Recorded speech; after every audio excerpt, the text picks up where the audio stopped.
রাধে রাধে। ওম নমো ভগবতে বাসুদেবায়।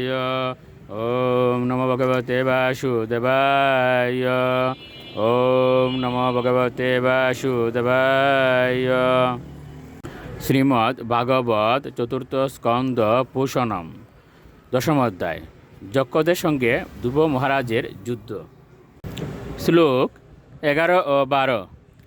ততঃ পরিগণি স্ত্রীম সৈ প্রাশশূল পরশতয় শক্তিরিষ্টিবীর ভূষুণ্ডিবিষ চিত্রবাজয় শরৈরপি ঐব্যবর্ষণ প্রকোপিতা শরতম সহসারতিম ইচ্ছন্তস্তৎপ্রতিকর্তুম ইউতানাম ত্রয়োদশ।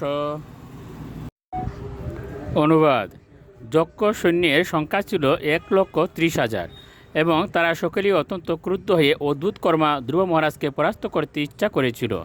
তাদের সমস্ত শক্তি সহকারে তারা রথ এবং সারথি সহ ধ্রুব মহারাজের উপর পরিগ, নিঃশৃংস, প্রাশশূল, পরশদ, শক্তি, দৃষ্টি, ভূষুণ্ডি এবং বিচিত্র পক্ষবিশিষ্ট বাণ নিক্ষেপ করতে লাগল।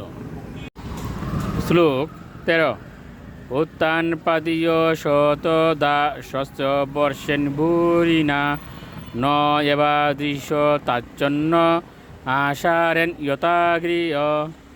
অনুবাদ: নিরন্তর অস্ত্র বর্ষণের ফলে ধ্রুব মহারাজ সম্পূর্ণরূপে আচ্ছাদিত হয়ে গিয়েছিলেন, ঠিক যেমন নিরন্তর বর্ষণের ফলে পর্বত সমাচ্ছন্ন হয়ে দৃষ্টির অগোচর হয়। শ্লোক 14। আহাকার তদৈবাসিত সিদ্ধানাম দিবি পশ্যতাম অত অয়ম মানব সূর্য মগ্ন পূর্ণ জনার্ণবে। অনুবাদ: উচ্চতর লোকে সমস্ত সিদ্ধরা আকাশ থেকে সেই যুদ্ধ দেখছিলেন এবং যখন তারা দেখলেন যে ধ্রুব মহারাজ শত্রুপক্ষের বাণবর্ষণে আচ্ছাদিত হয়ে গেছেন, তখন তারা হাহাকার করে উঠেছিলেন, হায়, মনুর পুত্র ধ্রুব সূর্যবৎ এখন যক্ষদের সমুদ্রে অস্তমিত হল। শ্লোক 15। নদৎসু ইয়াতু দানেষু জয় কাশী শতমৃদে উদতিষ্ঠৎ রতস্তস্য নিহারাদিব ভাস্কর।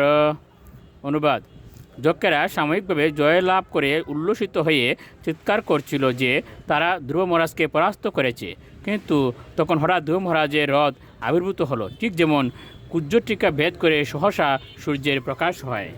রাধে রাধে।